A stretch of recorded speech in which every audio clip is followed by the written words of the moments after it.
Kun Jumala antaa meille armolahjoja, me ei tulla immuuneiksi lihalle. Ja liha ei tarkoita nyt Raamatussa meidän ruumista, vaan ajatusmalleja, jotka on erillään Jumalasta, meidän syntistä langennutta luontoa, kaikkea sitä, mitä meissä on ilman Jumalaa. Jumala ei armolahjoja ja kutsumista kadu. Ja on aika hurjaa ajatella, että jos me saadaan vaikka kielillä puhumisen tai profetoimisen lahja, mutta me päätetään lähteä elämään synnissä eikä tehdä parannusta, me voidaan silti synnissä eläen puhua kielillä ja profetoida.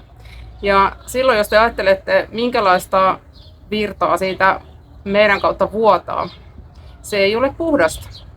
Eli on tosi tärkeää ajatella, millä me eletään. Eletäänkö me lihassa vai eletäänkö me hengessä? Ja Raamattu sanoo, että meidän pitää hengellä kuolettaa lihan teot. Mulle yksi tärkeistä kohdista on 2. Korintolaskirje 10, jakeet 4 ja 5. Tai aloitetaan jo jakeesta 3. Vaikka me vaellammekin lihassa, emme kuitenkaan lihan mukaan sodi. Sillä meidän sota-aseemme eivät ole lihalliset, vaan ne ovat voimalliset Jumalan edessä hajottamaan maahan linnoituksia.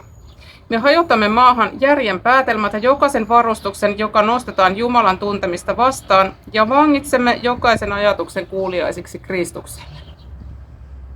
Vahvaa ruokaa.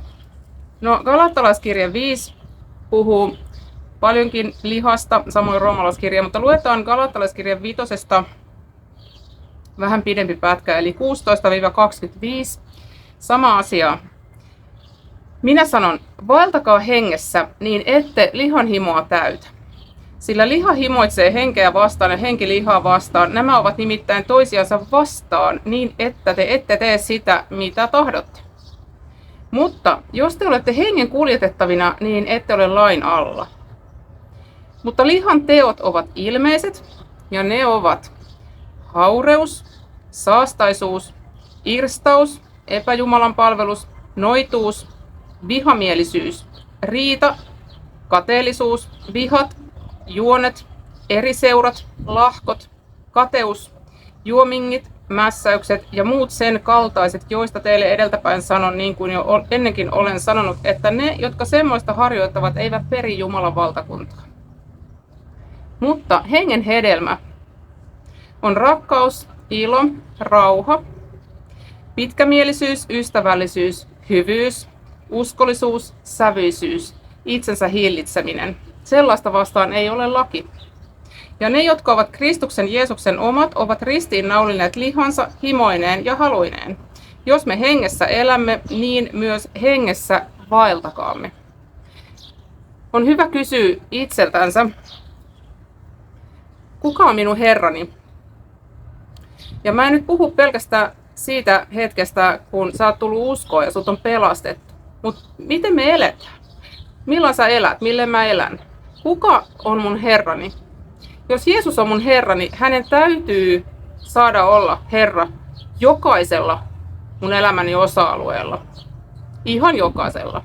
Ajatuksissa, työssä, ihmissuhteissa, avioliitossa, perheessä, lasten kasvatuksessa, kaikkeen mikä liittyy mun kehoon, kaikkeen mitä mä puhun ja teen, ihan kaikessa. Ja jos mä pidätän jotain itselläni, miksi mä pidätän? Eikö Jeesus saakaan olla silloin Herra jokaisella mun elämäni osa-alueella? Eli jos me eletään hengessä, niin me ollaan silloin alistettu meidän elämä kokonaan sille, että Jeesus, joka tietää kaikkein parhaiten, mikä meillä on hyvä, koska hän rakastaa meitä ja hän on tehnyt meidät, hän saa olla Herra. Ja Herra tarkoittaa sitä, että hänellä on se hallintavalta. Ja mun rukoukseni on, että me saadaan annettu meidän hallintavalta Jumalalle. Ja se ei tarkoita sitä, että me ollaan jotenkin robotteja, koska Jumala on antanut meille vapaan tahdon. Mutta meidän vapaa tahto voi viedä meidät niin helposti harhaan. Ja uskovainen voi olla lihallinen. Ja jos me puhutaan hengellisestä sodankäynnistä, niin me ei voida sotia lihassa. Katsotaan vähän, mitä siinä oli. Eli, mitä me luettiin? jos me eletään haureellisesti, mitä meidän profetointi silloin on? Se on haureellista. Sieltä vuotaa jotain saastaista ulos, jos me tehdään jotakin, mikä saastuttaa meitä. Jos meillä on jotain okkultistista, jotain, mikä menee esimerkiksi New Ageen, jotain, mitä jossain vaikka idän uskonnoissa, jos me sekoitetaan meidän ajatuksiin johonkin muuhun, eikä pitäydytä Raamatussa, se on epäjumalan palvomista. Ja silloin sieltä meidän profetoinnista vuotaa jotain ulos, mikä on edelleenkin saastasta. Ja te tiedätte, että Isabel houkuttelee uskovaisia syömään epäjumalille uhrattua. Eli Isabel laittaa ansan, että uskovaiset profeetallisuuden, tai sanoisinko lainausmerkeissä profeetallisuuden nimissä, tekisivät jotain, mikä on oikeasti epäjumaluutta. Eli ollaan tarkkana. Ja tässä on edelleen puhe lihasta, mutta siellä on aika jänniä asioita. Siellä on myös noituus. Ja jos sä ajattelet, mitäs voisi olla semmoinen edelleen lainausmerkeissä profetaalinen noituus, se voi olla kateutta, katkeruutta, pahan puhumista, mustamaalaamista, juoruilua, kapinaa. 1. Samuelin kirja 15 sanoo, että tottelemattomuus on taipuuden syntiä, eli kaikki kapinointikin on noituutta. Ja tämäkin menee sinne lihantekolistaan. Aika jännä juttu. Kateellisuus, vihat ja kaikki semmoinen, mikä hajottaa yhteyttä, hajottaa seurakuntaa, hajottaa Jumalan vihan hylkäämistä. Se on lihanteko. Eli sieltä pitäisi nyt päästä pois. Ja sitten taas, jos me katsotaan hengen hedelmää, niin tämä on ihmeellistä. Ajattelepa sitä, että jos me verrataan nyt, tai näitä ei nyt voi verrata, mutta jos sä ajattelet Jumalan armolahjoja, vaikka sitä kielillä puhumista tai profetointia tai voimatekojen lahjaa tai kielten selittämistä, niin ajattelepas tämmöistä asiaa. Vihollista ei pelota ne lahjat. Miksi? Koska uskovainen voi toimia näissä lahjoissa ja olla silti vihollisen sitoma. Mutta mitä vihollinen pelkää? Se pelkää hengen hedelmiä. Koska jos uskovaisella on hengen hedelmiä, niin vihollisella ei ole tarttumapintaa. Eli sun hengen hedelmät on niitä aseita, millä sinä sodit vihollista vastaan. Ja tämä on huikeeta, koska kun me katsotaan tätä listaa, rakkaus, ilo, rauha, pitkämielisyys, ystävällisyys, hyvyys, uskollisuus, sävyisyys, itsensä hillitseminen, näähän on kaikki niitä asioita, mitkä tulee taivaaseen. Mutta kielillä puhuminen lakkaa, profetoiminen katoo. Eli ne lahjat on tosi hyviä ja niistä on apua ja ne on Jumalalle tärkeitä, niin kuin me käytetään niitä, Jumala on tarkoittanut, hän on antanut sulle lahjoja, ne on tätä aikaa varten. Ne on sitä varten, että me voidaan saavuttaa sieluja, me voidaan rohkaista, me voidaan lohduttaa, me voidaan tukea, mutta ne hengenhedelmät on semmoisia, mitkä tulee taivaaseen ja vihollinen pelkää hedelmiä. Eli tavoitellaan hengen hedelmiä, tavoitellaan sitä rakkautta. Ja no, jos sä vielä katsot toista korintolaiskirjettä. Jos ajattelet sitä, että siellä sanotaan, että me hajotetaan maahan linnoituksia, niin muutama kysymys sulle, mitkä on mulle ollut hyviä, mitä Jumala vähän niin kuin kysyi multa ja käski mun miettiä, niin mä voin antaa nämä eteenpäin. Minkälaisia linnoituksia sinä hajotat ja miksi? Miksi sä haluat hajottaa maahan linnoituksia? Haluatko sä hajottaa maahan linnoituksia siksi, että sä haluat hajottaa maahan linnoituksia? Vai haluatko sä hajottaa maahan linnoituksia sitä varten, että Jumala vetää sua siihen, että rakkaudesta häneen ja sä tiedät, että kun sä rakastat Jeesusta ja sä käytät niitä hengen hedelmiä ja ylistystä, niin vihollinen joutuu pakenemaan. Vai haluat sä hajottaa linnoituksia sen takia, että ihmiset katselis sua? Se on fariseusten hapate, eli varo sitä. Kysy nyt kysymyksiä, minkä takia sä ylipäätään ajattelet, että sä oot hengellisessä sodankäynnissä? Mä voisin kysyä nämä samat kysymykset missä tahansa jaksossa. Mä kysyn ne nyt. Eli mieti sitä, kun tässä puhuttiin niistä linnoitusten hajottamisista, että sinun sota-aseet ei ole lihalliset. Eli ne ei ole esimerkiksi riita tai kateellisuus, tai pahan puhuminen, tai eri seurat tai lahkot. Eli ne lihalliset, ne ei nyt päde, sä et voi käyttää niitä. Sun täytyy käyttää hengellisiä sota-aseita. Ja hengen hedelmien lisäksi tietysti se rukous, raamattu, joka on ihan ykkönen. Sana on sun miekka. Ja Efesolaiskirje 6, koko se haarniska. Mut miksi? Miksi sä ajattelet, että sun pitää sotia? On jotain semmoisia sotia, mihin sun ei pidä osallistua. Osaatko sä erottaa sen, mihin Jumala käskee sun osallistua ja mihin ei? Sä et voi ottaa kaikkiin asioihin, kaikkiin sotiin osaa. Mitä hedelmiä sinä saat aikaiseksi? Mikä hedelmä on vaikea? Rupea pyytää sitä. Ja odota sitä, että Jumala saattaa vastata sulle eri tavalla kuin mitä sinä odotit. Eli jos sulta puuttuu kärsivällisyyttä, Jumala todennäköisesti antaa sulle ympärille ärsyttäviä ihmisiä. Koska sun pitää saada kärsivällisyyttä. Eikö joo? Jos sun pitää saada rauhaa, niin Jumala saattaa lähettää sulle myrskyn. Varaudu siihen. Eli Jumala voi vastata erilailla kuin mitä sä toivoisit. Mutta koska Jumala tietää, mitä hedelmiä sun pitää saada, jotta sä voit edetä ja kulkea siinä täyteen iän määrään, että me voidaan kulkea kasvaneena Kristukseen. Me ei olla enää mitään vauvoja, jotka koko ajan huutaa apua, vaan että me voidaan oppia taistelemaan oikeilla aseilla. Mutta jos me halutaan, mitäs muuta me voitaisiin haluta? Minkälaista hengen hedelmää me voitaisiin haluta? Jos sä tarvit rakkautta, tää on tosi kova. Siinä kohtaa just kun meidän pitäisi rakastaa vihollisiamme. Eli Jumala kouluttaa meitä tässäkin. Semmoisten ihmissuhteiden, tilanteiden kautta, kun meitä ei kiinnosta, meitä ei huvita, eikä me haluta. Me halutaan mieluummin paiskata ovi toisen nenän edestä kiinni. Silloin Jumala opettaa meitä tähän hengen hedelmään. Miten me rakastetaan. Tässä on paljon oppimista. Ja ne on sitten semmoisia asioita, mitä vihollinen pelkää.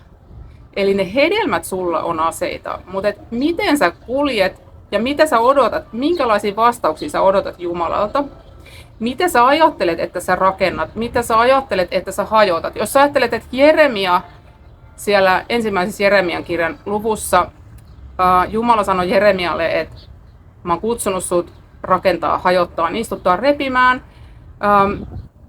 Jos sä teet semmoista, niin miksi sä teet sitä? Ja mikä se sun päämäärä on? Sen pitäisi olla aina seurakunnan rakentuminen. Että seurakunnalle olisi jotain hyötyä. Että toiset sais rakennusta, lohdutusta, tukea. Joskus se on nuhdetta ja se tapahtuu silti aina rakkaudesta. Miksi sä teet? Mille sä sodit? Mitä sota-aseet sä oikeasti käytät? Jos me liikutaan siinä profeetallisessa noituudessa, eli jos meillä on vaikka loukkaantumista, joka saattaa tulla hylkäämisen kautta, varmaan monelle tuttua. Jos me lähdetään liikkuu siitä loukkaantumisesta käsin, niin meidän pitäisi pysähtyä, eikä missään nimessä alkaa profetoimaan. Meidän profetointi on silloin epäpuhdasta. Ja se, mitä meistä vuotaa ulos, on jotain muuta kuin puhdasta. Eli annetaan Jumalan ensin parantaa meitä. Lopuksi luetaan vielä Roomalaiskirjeestä. Täällähän myöskin Paavali paljon tästä puhuu.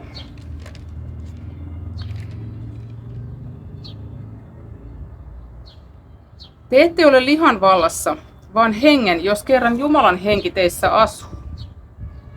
Roomalaiskirje 8 ja jae 9. Jos pyhä henki kerran asuu meissä, ja asuuhan se meissä, kun me ollaan uskossa, silloin me ollaan pyhän hengen temppeli, niin me ei olla lihan vallassa, mutta ei anneta itseämme tietämättömyydestä tai laiskuudesta sen lihan vietäviksi, koska jokainen uskova voi toimia lihassa. Vaikka sä olisit kuin vaikka profeetta, sä voit toimia lihassa, sä voit toimia katkeruudessa, kateudessa, hajaannuksessa, semmoisessa jossain, mikä on myrkyllistä eikä puhdasta. Eli ollaan todella tarkkoina, että henki saa kuljettaa meitä ja että Jeesus on meidän Herra meidän puheessa, meidän ajatuksissa. Me vangitsemme jokaisen ajatuksen kuuliaisiksi Kristukselle. Eli me ei anneta missään kohtaa viholliselle tilaa. Meidän pitää vastustaa vihollista, koska hän kiertää meitä niin kuin se kiljuva jalopeura. Tämä on sodankäyntiä. Sä et voi elää pahan suhteen neutraalina. Mä sanon sen vielä uudestaan. Sä et voi olla neutraali pahan suhteen. Sun täytyy vihata pahaa. Ja tässä ei ole kyse ihmisistä. Meillä ei ole sota ihmistä vastaan, vaan pimeydessä hallitsevia maailmanvaltiaita vastaan. Sun pitää vihata sitä, koska vihollinen ei tee sulle mitään muuta kuin tappaa, tuhoa ja halua viedä sut sinne kadotukseen. Vihollinen ei saa sulle mitään muuta aikaan kuin pelkkää kuolemaa. Eli meidän pitää vihata sitä ja se sodankäynti tapahtuu meillä. Mistä ollaan puhuttu? Ylistyksissä, palvonnassa ja siinä, että me annetaan kaikki kunnia Jumalalle. Mutta sun sota-aseet ei ole lihalliset, vaan ne on hengelliset. Sä käytät niitä hedelmiä, sä käytät sun rukousta, mutta sä käytät sitä, että Jumala saa kasvattaa sinussa sinun sydäntä ja sinun luonnetta.